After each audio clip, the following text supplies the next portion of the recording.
Betapa sulitnya memiliki sikap hidup tidak menyayangkan nyawa pada zaman ini. Karena pada umumnya orang berlomba untuk menyelamatkan nyawanya. Ini adalah irama hidup standar yang dikenakan oleh hampir semua manusia di bumi ini.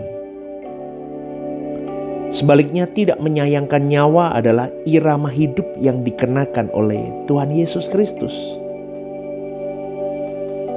Tuhan Yesus datang ke dunia melepaskan semua kemuliaannya, mengosongkan dirinya, dan berkeadaan sama seperti manusia yang berdosa. Itu terdapat dalam Filipi 2 ayat 5-7. Dalam segala hal, Tuhan Yesus disamakan dengan manusia. Ibrani 2 ayat 17. Dalam keadaan sama seperti manusia, Yesus Tuhan kita itu menyediakan diri untuk taat sampai mati di kayu salib, saudaraku. Sebenarnya Tuhan Yesus bisa memperoleh kenikmatan dunia. Dia bisa menikmati dunia ini. Tetapi Tuhan Yesus memilih untuk melakukan kehendak Bapanya. Dia memilih untuk mematikan dirinya dari segala kesenangan dunia. Pengakuannya adalah bahwa makanannya atau rezekinya adalah melakukan kehendak Bapa dan menyelesaikan pekerjaan Bapanya.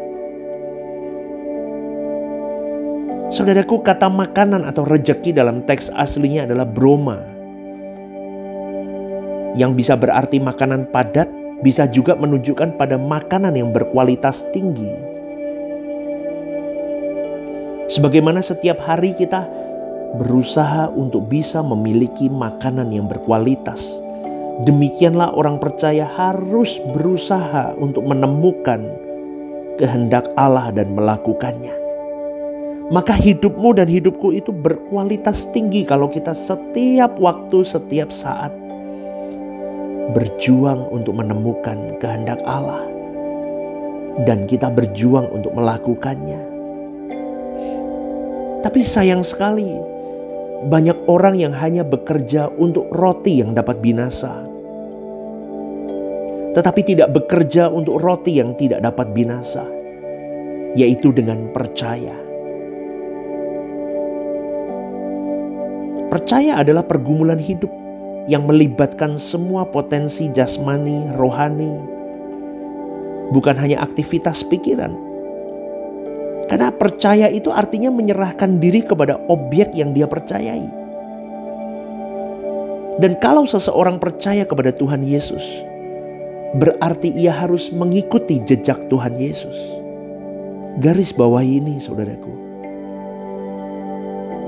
Mengikuti jejaknya. Tidak ada jalan lain selain hidupnya, selain teladannya.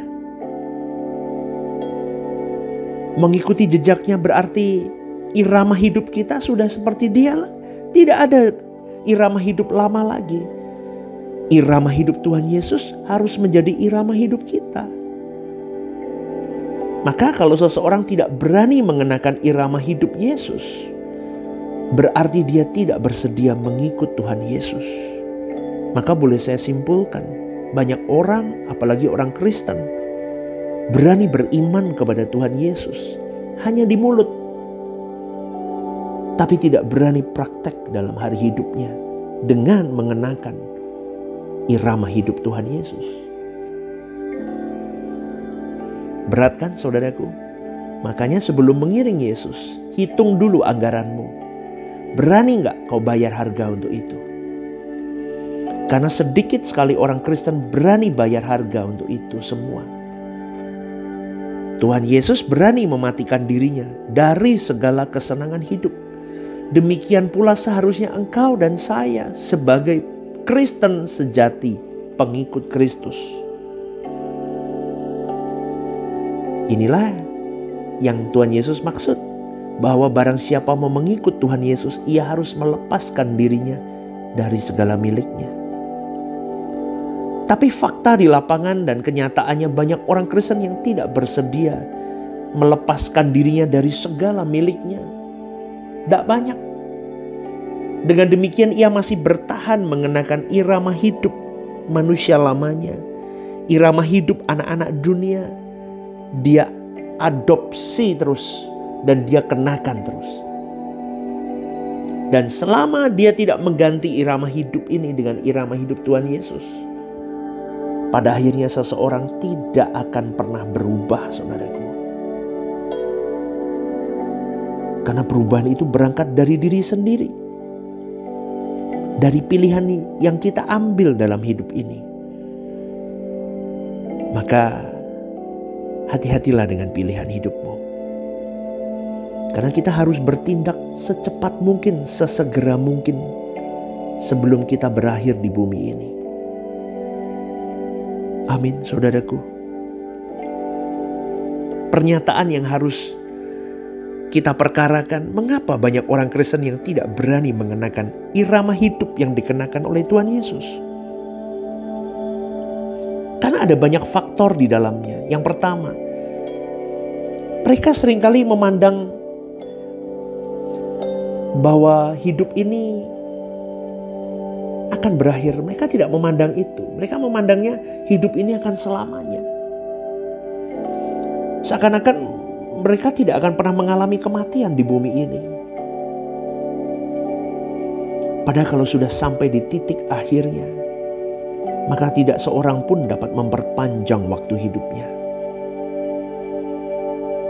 Titik akhir tersebut seperti raksasa yang tidak takluk pada siapapun. Maka dari itu, sikap bijaksana yang patut dimiliki adalah mempersiapkan diri untuk menyongsong hari akhir kita, saudaraku. Sehingga menjadikan hari itu sebagai hari yang paling membahagiakan, bukan menjadi hari yang paling mencekam dalam hidup kita. Kalau seseorang sudah berusaha untuk hidup seperti Tuhan Yesus, hari akhirnya akan menjadi hari yang paling sangat indah, sangat dinanti.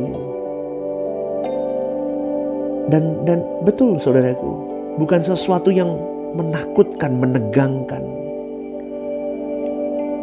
Dengan cara inilah seseorang mengumpulkan harta di surga. Suatu hari nanti, orang akan menghitung berapa banyak yang telah dikerjakan selama hidup ini untuk mengumpulkan hartanya di surga. Karena setiap orang harus menghadap tahta pengadilan Tuhan. Hal ini sesuai dengan apa yang Tuhan Yesus kemukakan mengenai talenta. Setiap orang harus bertanggung jawab atas kepercayaan yang diberikan ketika menerima talenta itu. Talenta adalah kemampuan untuk bisa menjadi manusia yang bermoral Allah. Penyebab kedua, yaitu banyak orang Kristen yang tidak memahami bahwa menjadi orang Kristen berarti harus hidup seperti Tuhan Yesus hidup. Jika tidak demikian, saudaraku, berarti engkau menolak menjadi pengikut Tuhan Yesus. Menolak mengikut Tuhan Yesus berarti kebinasaan, atau tidak mendapat bagian dalam keluarga kerajaan Allah. Betapa sangat disayangkan kalau kesempatan yang sangat berharga ini disia-siakan hanya untuk segala sesuatu yang akhirnya akan dimakan oleh karat dan ngengat. Pencuri akan mencuri dan membongkarnya.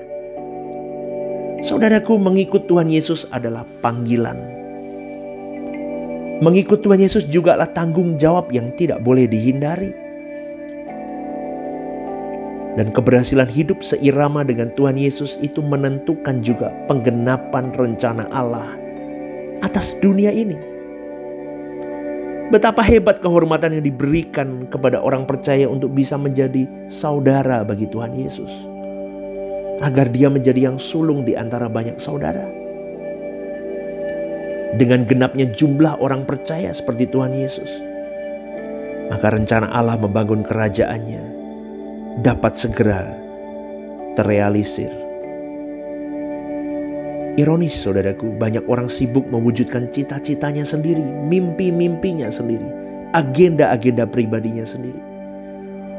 Tetapi mereka lupa bahwa hidupnya seharusnya mengerjakan agenda Tuhan. Yaitu apa? Keselamatan atas umat manusia. Dan berdirinya kerajaan Allah semenjak di bumi ini.